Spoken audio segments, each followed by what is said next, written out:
कस्तूरी हिरण की नाभि में होती है और ऊपर जंगल में भटकता है। ये कहावत हमसे है, ये किसी बाहर की खुशबू की बात नहीं है। ये सब कुछ आपके अपने अनुभवों में है। लेकिन प्रॉब्लम कहां है? जब हम प्राप्तियों को छोड़कर पश्चातापों को याद करते हैं।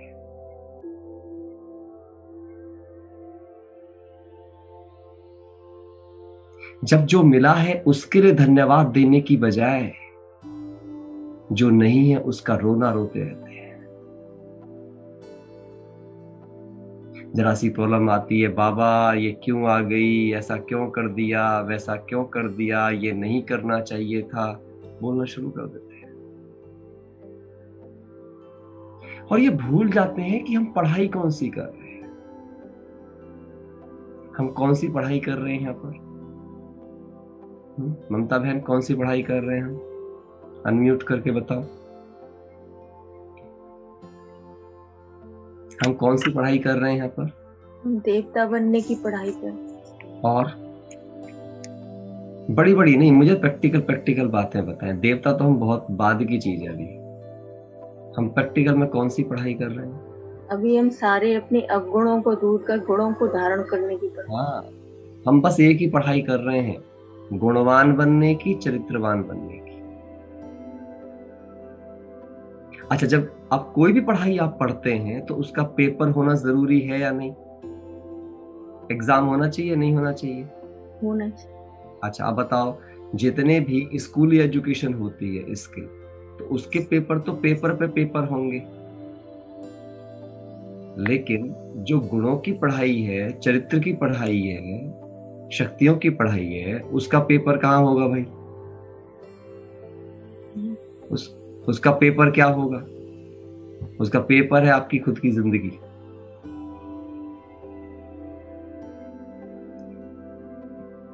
शांति का गुण आप अकेले महसूस कर सकते हो, किसी की जरूरत नहीं है शांति गुण महसूस करने के लिए, किसी की जरूरत नहीं।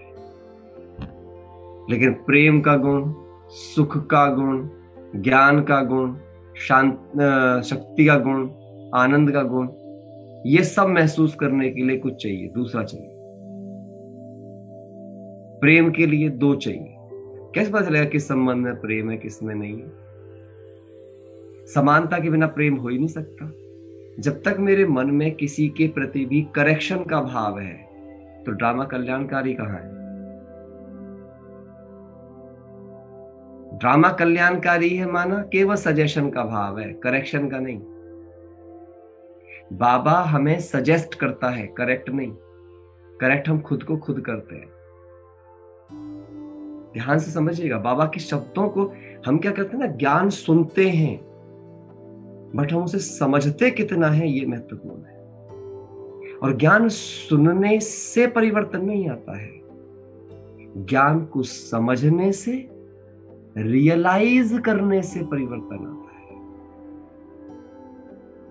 और समझे बगैर कभी ज्ञान रियलाइज नहीं हो सकता है।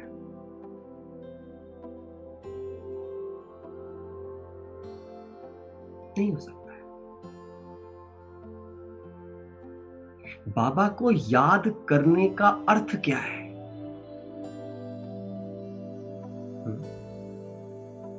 मनीषा बहन, बाबा को याद करने का अर्थ क्या है?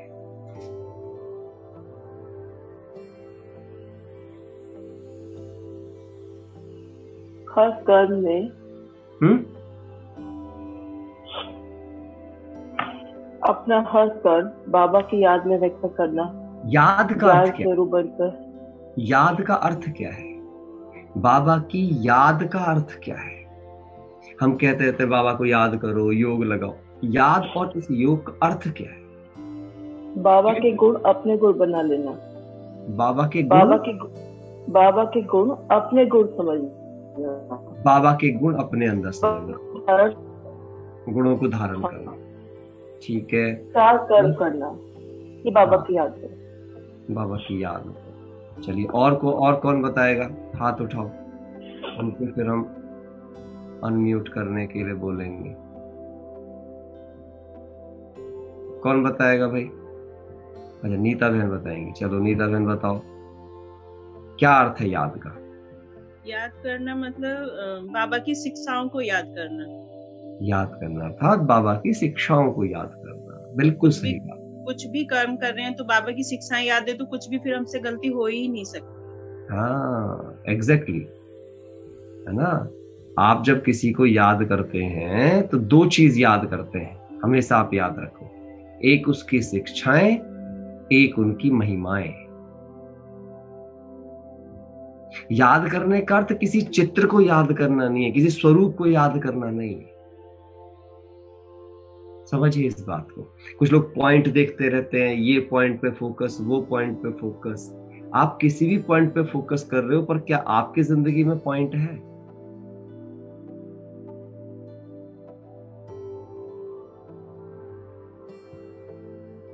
ये प्रैक्टिकल सोचो।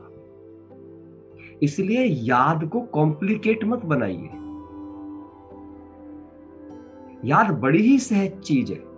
याद कॉम्प्लिकेट उन्हीं के लिए है, सरदर्द उन्हीं को हो रहे हैं, योग उन्हीं के लिए टेंशन का सब्जेक्ट बना हुआ है, जो जोर लगा रहे हैं कुछ जोड़ने का। किसी से भी जुड़ने का अर्थ होता है उस व्यक्ति के व्यक्तित्व से जुड़ना, उसकी विशेषताओं को याद करना। आप चेक कर लो, जब कोई व्यक्ति दुनिया से शरीर छोड़ता है तो हमें क्या याद आता है? क्या उसका चेहरा, क्या उसका शरीर, या उसके कर्म?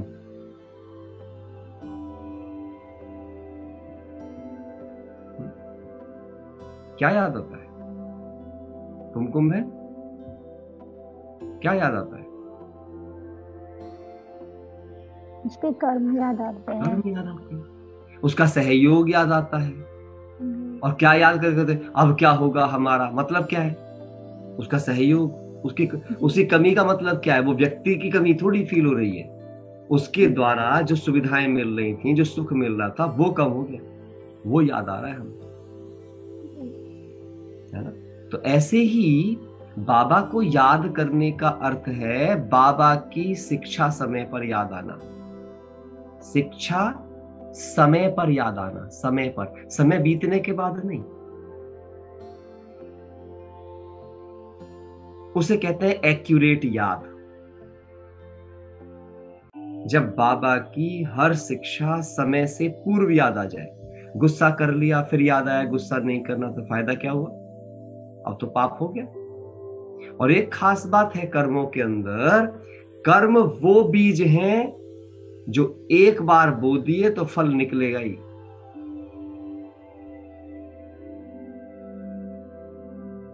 इसीलिए तो बाबा कहते हैं पहले सोचो, फिर तोलो, फिर बोलो, फिर कर्म में आओ। सोचने से पहले भी सोचो।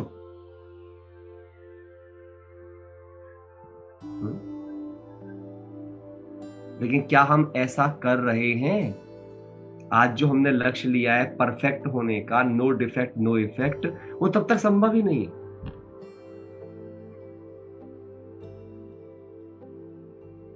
संभव ही नहीं है।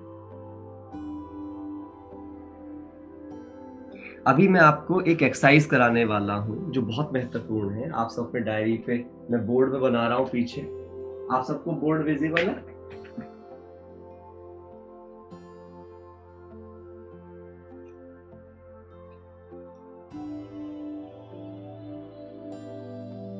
सबको बोर्ड विजिबल है ना? आते लाइक बताओ, बोर्ड विजिबल है ना? यस। आपको क्या करना है, दो कॉलम बना दो अपने पेपर के पीछे, दो कॉलम। एक तरफ आपको क्या करना है, अपने लाइफ के ऑल प्रॉब्लम्स लिखने हैं।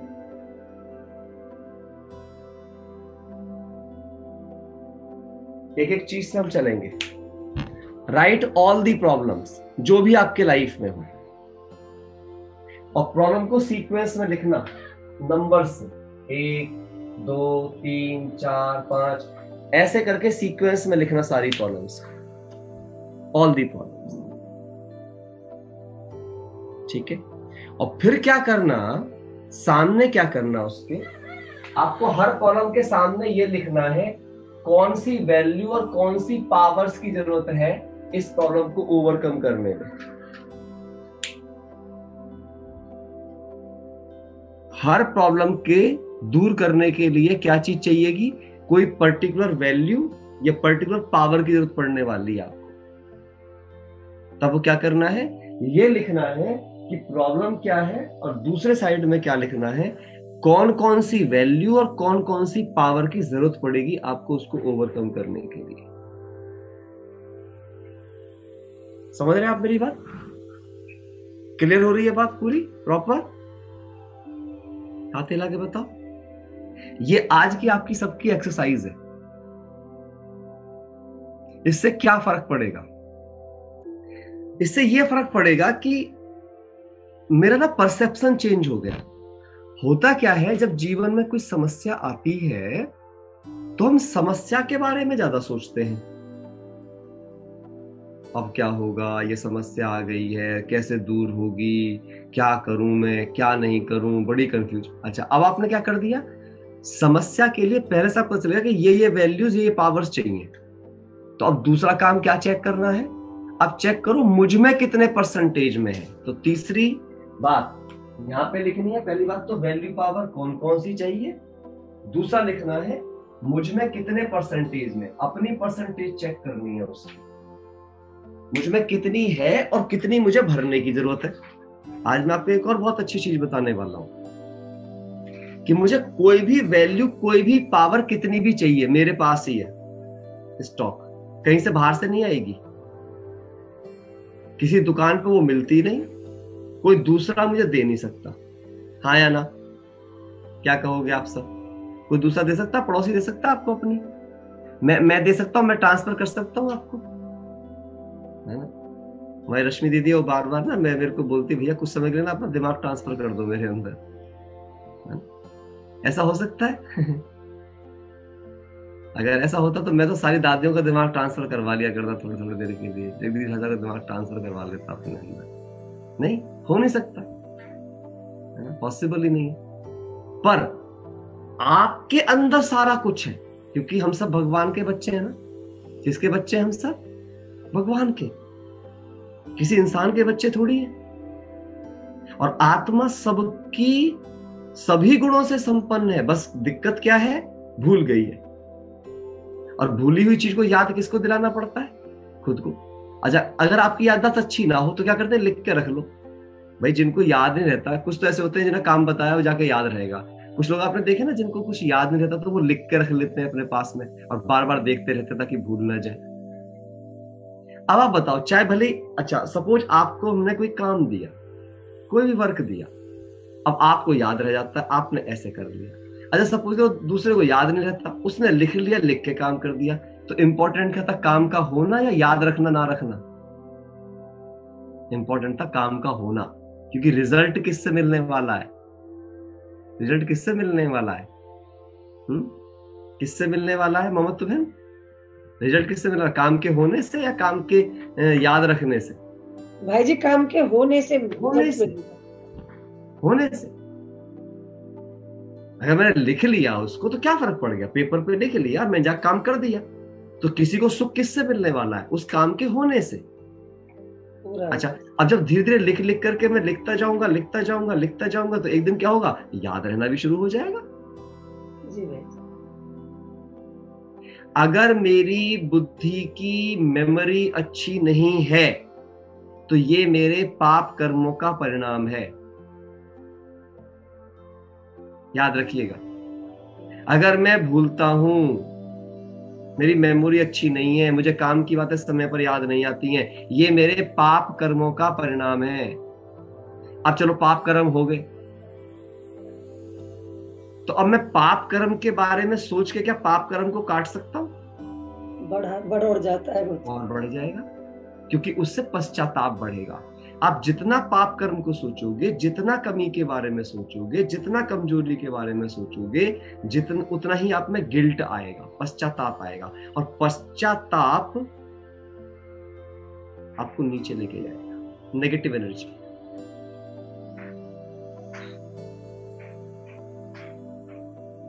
पश्चाताप अलग चीज है, प्रायश्चित अलग चीज है। पश्चाताप वाला आदमी बार पश्चाताप नहीं करता रहता है, लेकिन प्रायश्चित वाला रियलाइज करता है। प्रायश्चित माना रियलाइजेशन है। सच्चा प्रायश्चित किससे कहा जाता है? जिसने रियलाइज किया और चेंज किया।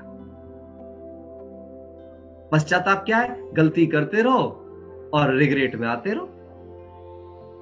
पश्चाताप कौन करते हैं? समझ लीजिए इस बात को, लिख लेना बड़ा बड़ा।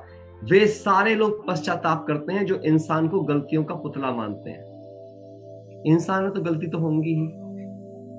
अगर आपकी ये मान्यता बन गई है तो बदलाव असंभव है। लिख देना बड़ा बड़ा।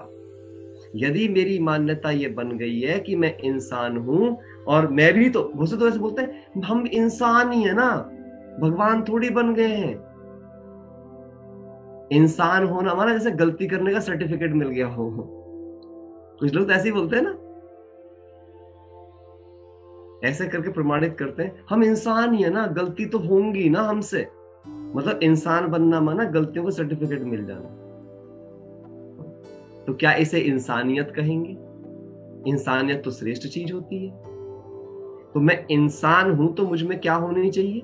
इंसानियत। और इंसानियत होनी चाहिए तो क्या मुझ में गलतियां होनी चाहिए या शुद्धताएं होनी चाहिए? प्रैक्टिकल ना बातें करना सीखें हम अपने आप से। सारे सॉल्यूशंस बाबा ने आपको देके भेजा है, सारे सॉल्यूशंस आपके पास, बट हम दूसरों पर डालते रहते हैं। आदत हो गई है दूसरों पर डालने की। सारी चेक करना क्या क्या प्रॉब्लम्स है जिंदगी में, कौन सी वैल्यू पावर चाहिए और कितने परसेंटेज में। अब बात आई कि परसेंटेज कम भी हो तो ज्यादा कैसे होगी? कैसे ज्यादा होगी? हम ज्ञान सीखते हैं कि किस किस को लगता है हम ज्ञान सीखते हैं? हाथ उठाओ। हम ज्ञान सीखते हैं? हाथ उठाओ। नहीं सीखते? आप नहीं सीखते तो क्या करते हो फिर? ज्ञान नहीं सीखते? सीखते हैं। कुछ लोग उठा रहे हैं। ये नए नए साथी हैं जो हाथ उठा रहे हैं, है ना। पुराने वाला एक नहीं उठा रहा, उनको पता है, वो सब आंसर जानते हैं। हम ज्ञान सीखते नहीं है, केवल इमर्ज करते हैं। ये ज्ञान मर्ज और इमर्ज का है। आत्मा में सब भरा पड़ा है। तो बाबा कहता है आत्मा में सारा रिकॉर्ड भरा पड़ा है। बीज में सारा वृक्ष समाया हुआ है। बीज को तो पहले से ही पता है कि उसमें सारा वृक्ष है, फल फल है, पत्तियां हैं, सब है, वो दिख नहीं रहे बस। तो ऐसे मुझ आत्मा में सारे गुण, सारी शक्तियां मर्ज हो गई हैं बस। और वो कैसे आएंगी बाहर? स्मृति से, याद दिलाने से। हनुमान के अंदर क्या बताया है? सारे समुद्र को लांघने की शक्ति थी एक ही छलांग में, लेकिन वो भूल गया था। तो जामवंत ने क्या किया था? तो जामवंत कौन होते हैं? जो हमारी दीदियां हैं, दादियां हैं, बड़े भाई हैं, या कोई भी निमित्त आत्मा। निमित्त आत्माएं सब जामवंत हैं। और हम सब कौन है? महावीर, हनुमान। शक्तियां हम सब में हैं, बट और क्या क्यों भूल गए थे हनुमान? किसी भी कर्म के कारण से। उनसे कोई गलती हुई थी जिसके कारण से उनको श्राप मिल गया था, और जिसके से भूल गए थे। उसी प्रकार से हम सब के सब श्रापित हैं माया के द्वारा। लेकिन अब देखो शास्त्रों में क्या लिखा है? हर श्राप की काट है। श्राप भी दिया गया, लेकिन जब सामने वाले ने सच्चा प्रायश्चित किया तो उसे उसकी काट भी बताई गई कि तुम ये करोगे तो तुम्हारा ये श्राप कट जाएगा। हमें भी माया ने श्रापित किया है, लेकिन बाबा ने हमें हर श्राप को काटने की शिक्षा दी है मुरली के माध्यम से। पर उसके लिए क्या लगा दिया बाबा ने? शिक्षा बाबा ने दे दी, श्राप लगा हुआ है, बट कटेगा पुरुषार्थ से। आप देखो उन्होंने भी पुरुषार्थ किया सबने। बिना पुरुषार्थ के श्राप नहीं कट सकता। किसी ने मुझसे सवाल पूछा था कि जब ड्रामा फिक्स है, डेस्टिनी फिक्स है, सब कुछ फिक्स है, तो फिर पुरुषार्थ क्यों है? जो भी फिक्स है ना वो आपको याद नहीं है, इसलिए पुरुषार्थ है। अगर हनुमान ने पुरुषार्थ ना किया होता तो जामवंत गुरु के रूप में प्रत्यक्ष नहीं होता। जो दिखाया है कहानी के अंदर। उसी प्रकार से हमें समझना चाहिए, जितने भी जीवन की परिस्थितियां हैं, जितने भी जीवन की डिफिकल्टी हैं, अगर वे डिफिकल्टी ना आती, अगर वो डिफिकल्ट लोग जिंदगी में ना आते, तो मुझे मौका ही नहीं मिलता खुद को गुण और शक्तियों को याद दिलाने का, उन्हें प्रयोग करने का। और अगर वे प्रयोग में ना लाई जाती तो वे कमजोर हो जाती, और इसीलिए वो कमजोर हुई। जब याद रखना, यदि मेरे चारों तरफ ऐसे लोग रहते हैं जो मेरी तारीफ करते रहते हैं, मुझे खुश रखते हैं, मुझे सहयोग करते हैं, तो समझ लेना कि मेरे गुण और शक्तियों का स्कोप खत्म हो चुका है। कंट्री डेवलप्ड हो चुकी है, और डेवलप्ड कंट्री में अपॉर्चुनिटी नहीं होती है, डेवलपिंग कंट्री में अपॉर्चुनिटी होती है। ज्यादा सुख सुविधाएं आई तो शरीर ज्यादा बीमार रहने लगे। जब चक्कियां चलाते थे, कपड़े हाथ से धुलते थे, जंगल जाके कुछ करते थे, शरीर का प्रयोग करते थे, तो एक्सरसाइज होती थी, शरीर स्वस्थ रहता था। एक्सरसाइज बंद हो गई तो आज जिम ज्वाइन करते हैं, योगास करते हैं, फलाना करते हैं, पर जो करते हैं वो स्वस्थ होते हैं, जो नहीं करते हैं नहीं स्वस्थ होते हैं। जिस हाथ का प्रयोग ज्यादा करते हैं वो ताकतवर, जिसका नहीं करते हैं वो कमजोर। उसी प्रकार से याद रख लेना, अगर गुण शक्तियों को प्रयोग करने का स्कोप मिलना बंद हो गया, अगर आप ये चाहते हो ना कि मेरे जीवन में कष्ट नहीं आने चाहिए, भगवान बस कष्ट मत आने दे, तो आप ये कह रहे हो इनडायरेक्टली, भगवान मुझे गुण और शक्तियों का प्रयोग करने का स्कोप मत दो। मैं गुणवान नहीं बनना चाहती, मैं चरित्रवान नहीं बनना चाहती, मैं तो बस आरामदायक आलसी अलवेला बनना चाहती हूं, ऐसा बोला करो। फिर देखो आपको पता चल जाएगा क्या बोल रहे हो आप। मुश्किलों को आने पर प्रसन्नता हो, क्यों? क्योंकि मुश्किल में ही मौका है। अगर मुश्किलें ना होती, ये गीत कैसे बनता? मुश्किलों से कह दो मेरा खुदा बड़ा है। बताओ आप सब आनंद लेते हो ना गीत को सुन सुन के। गीत का आनंद तभी तो है जब मुश्किल है। आफत ना होती तो राहत कहां से आती? आप सोचो, आफतें हैं तभी तो राहतें हैं।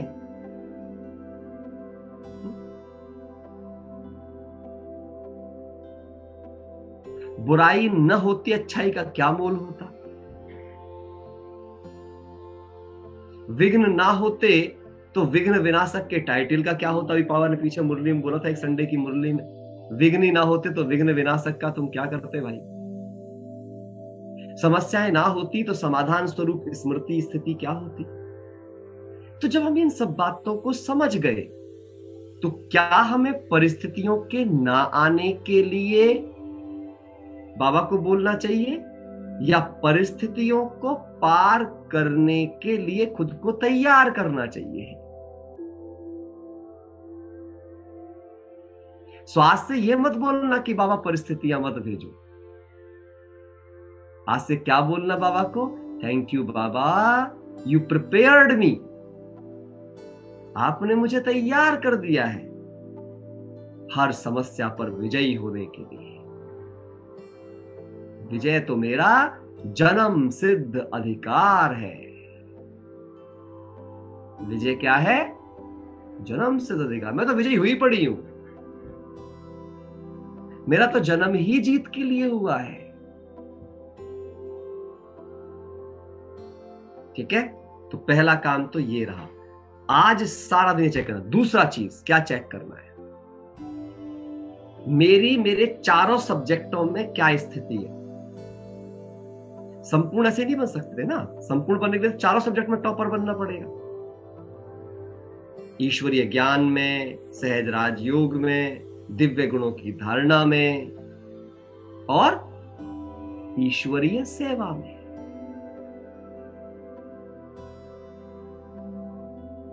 सेवा चारों में।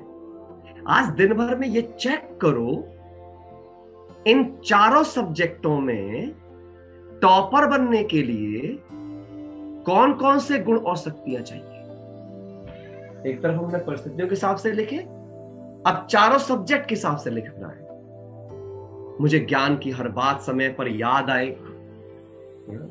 मेरी स्थिति हाईएस्ट रहे ज्ञान के अंदर, जो बाबा सुनाए वो समझ आए मुझ में।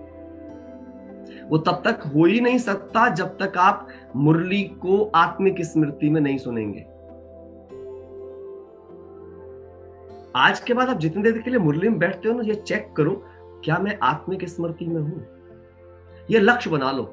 इन 3 महीने में हर दिन चेक करना है आपको। हर दिन लिख के लगा दो अपने सामने, जहां मुरली सुनते हो आप, अगर घर में सुन रहे हो या सेंटर भी जा रहे हो तो डायरी के पहले जहां भी लिखो, पहले लिख दो, क्या मैं आत्मा बनकर मुरली सुन रही हूं। क्योंकि ज्ञान किसके माइंड से आ रहा है? प्योरेस्ट पवित्रता के सागर के बुद्धि से ज्ञान आ रहा है। वो क्या बनाना चाहिए मुझे? किसका ज्ञान आ रहा है? जो सदा निराकारी है। क्या बनाना चाहिए उसे मुझे? निराकारी। लेकिन मैं फिर भी क्या बन जाता हूँ? देवानी। कभी मैं मोबाइल पे कुछ अगर कर रहा हूँ, कभी मैं डायरी में, कहीं भी ध्यान भटक रहा है। अगर पॉइंट के अलावा ध्यान कहीं भी जा रहा है तो आत्मिक स्मृति नहीं हुई। आपको चेक करना है कि ज्ञान सुनते सुनते मैं आत्मिक स्थिति के करीब जा रही हूं या ये इंतजार कर रही हूं मुरली कब पूरी हो और मैं घर के काम करूं।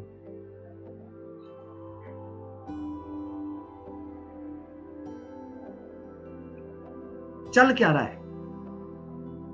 अगर ये चेक करना शुरू नहीं किया ना रोज की मुरली में, तो मुरली का टाइम वेस्ट हो जाएगा पूरा। खाली नियम बन के रह जाएगी मुरली। दूसरा, योग के समय पे चेक करना है कि मैं योग के अंदर कितना समय तक बाबा की शिक्षाओं, बाबा की महिमाओं और स्वयं की स्थिति पर केंद्रित थी।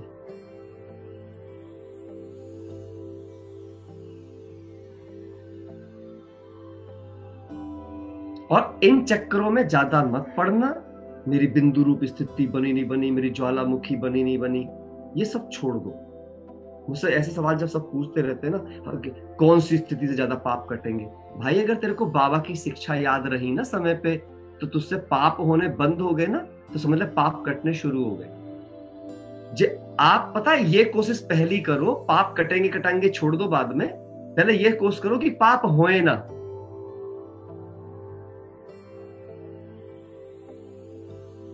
लक्ष्य ये रखो, अगर पाप होने बंद हो गए ना जिस दिन, तो सबकी दुआएं और बाप के वरदान अपने आप सब पापों काट देंगे। क्योंकि जब ज्यादा समय तक आप पापों का प्रयोग करना बंद कर दोगे तो धीरे धीरे पाप अपनी शक्ति खो बैठेंगे। बिल्कुल वैसे ही मैं बार बार एग्जांपल देता रहूंगा इन 2 हाथों का। सीधे का प्रयोग करते रहते हैं दिन रात, ताकतवर हो जाता है। उल्टे का नहीं करते, कमजोर हो जाता है।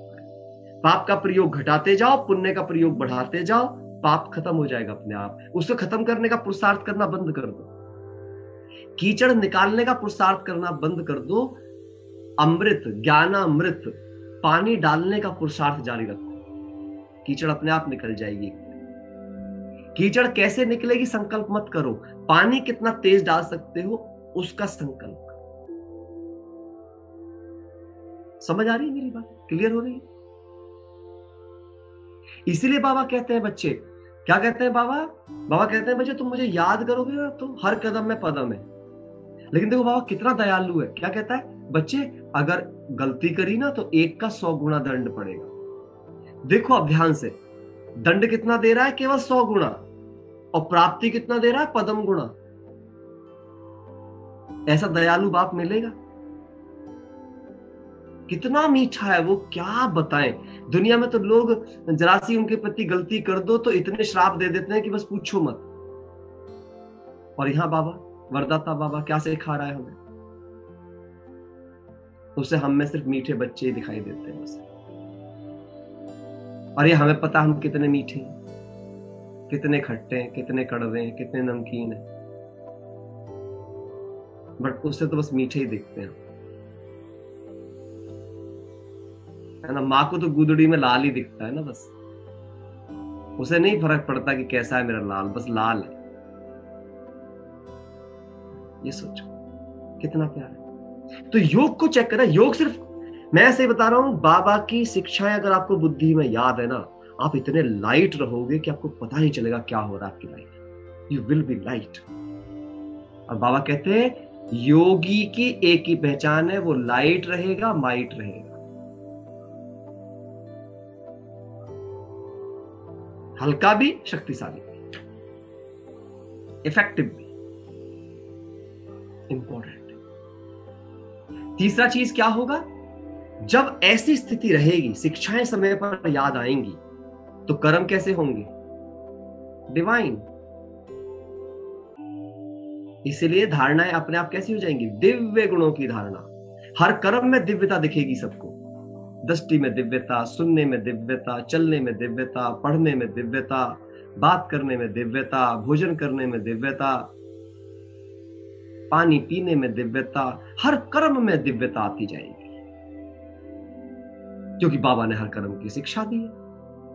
उसने देखने की शिक्षा दी है, उसने सोचने की शिक्षा दी है, उसने बोलने की शिक्षा दी है, चलने की शिक्षा दी है, कैसे चलना है, सोने की शिक्षा दी है, उठने की शिक्षा दी है, बात कर, क्या शिक्षा नहीं दी बाबा ने। कितना फायदा हुआ, ज्ञान को जब आत्मिक स्मृति में सुना तो ज्ञान समा गया, योग, बाबा, बाबा की महिमा, बाबा की शिक्षाएं याद आ गई।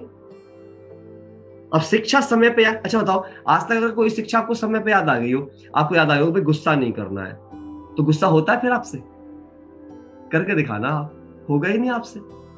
पर गुस्सा याद कब आती शिक्षा, जब गुस्सा कर लेते, ओहो बाबा ने कहा था गुस्सा नहीं करना। शिक्षाएं पश्चाताप के रूप में याद आती हैं, प्राप्ति के रूप में याद ही नहीं आती।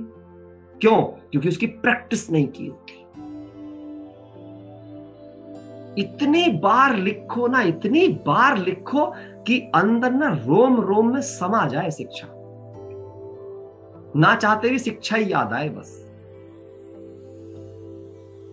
तब देखो स्वरूप कितना आसान हो जाएगा। दिव्य गुण धारणा।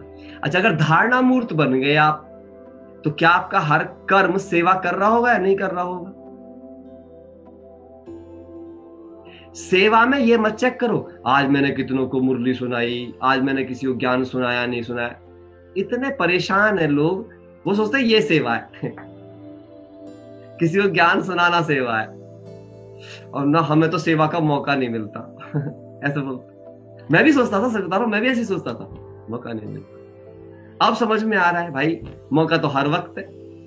मैं जिसके साथ रह रहा हूं उसको कितना सुख दे रहा हूं, क्या मेरे साथ वाले मुझसे सुखी हैं? कुछ लोग तो मुझे ऐसे देखते हैं बेचारा परेशान आत्मा है। हम कुछ लोगों के लिए तो ऐसे बन गए जैसे जब से ज्ञान में आए कि भाई इस ज्ञान में मत जाना, क्योंकि ज्ञान में जाकर ना परेशान आत्मा हो जाता है, क्योंकि ये बेचारे को देख के लगता है बेचारा कितना दर्द में है ये। ऐसा तो नहीं है ना? चेक करो, नहीं होना चाहिए।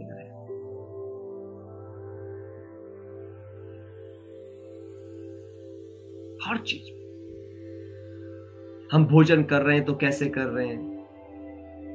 क्या मेरे भोजन को करते देखकर किसी को लग रहा है अरे वाह क्या देवता भोजन कर रहा है, देवी भोजन कर रही है? या जोर जोर से बोल के, जोर जोर से हंस के, कुछ भी हम देखते करते कर रहे हैं तो गड़बड़ है। मैं भी ऐसा ही था पहले, धीरे धीरे सुधर गया। हम सब होते हैं, क्योंकि पुरुषार्थ के प्रोसेस में होते हैं ना स्टेज। अब रियलाइजेशन की स्टेज आई है, तो चारों सब्जेक्ट आज आपको चेक करना है कितनी वीकनेस बाकी है। सेवा का अर्थ है जब मेरी हर श्वास, मेरा हर संकल्प, मेरा हर कर्म, मेरी दृष्टि, मेरी वृत्ति, मेरी कृति, मेरे संबंध, मेरे संपर्क, सब सेवा कर रहे हो। मेरे हर कर्म से जब सबको सुख मिल रहा हो, जब मेरा हर कर्म चरित्र को प्रमोट कर रहा हो, जब कोई मुझे देखे तो कोई ये बोले भाई इनको देख लो तो समझ लो आपने चरित्र देख लिया। ये चलता फिरता चैतन्य गीता है, ये चलता फिरता चैतन्य चरित्र है, ये चलता फिरता चैतन्य शास्त्र है।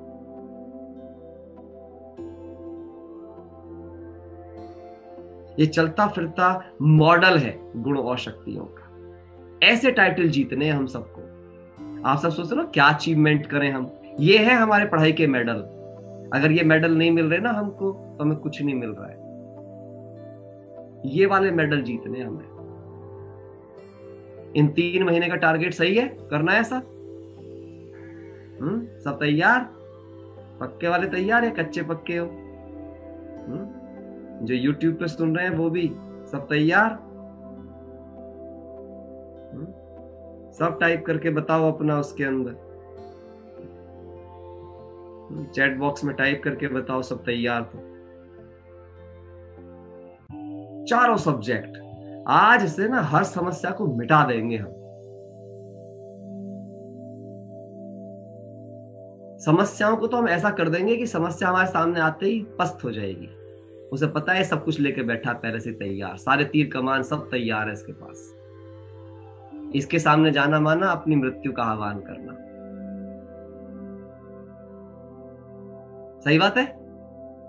ऐसा सोचे कैसा लगता है? एक तरफ समस्या डरते रहो, भगवान समस्या आ गई, क्या करूं क्या नहीं करूं, और सोचो समस्या आ जाए, अरे वाह मौका आ गया है कुछ आगे बढ़ने का। कौन सी स्थिति अच्छी है? समस्या आ गया तो एक्साइटेड हो जाना चाहिए, मौका आ गया है, या समस्या आ गई तो दुखी हो गए, भगवान क्यों भेज दी समस्या, हमारी जिंदगी में समस्या रख रखी है सब, हमारी जिंदगी में सब डिफिकल्ट लोग भेज दिए तुमने, जिसे देखो सब परेशान करने आते रहते हैं। रोतड़ों को देखकर भगवान खुश नहीं होता। भगवान खुश होता है भाई इसे तो कुछ भी भेज दो हंसता ही रहेगा ये। खुश दिल खुश मिजाज।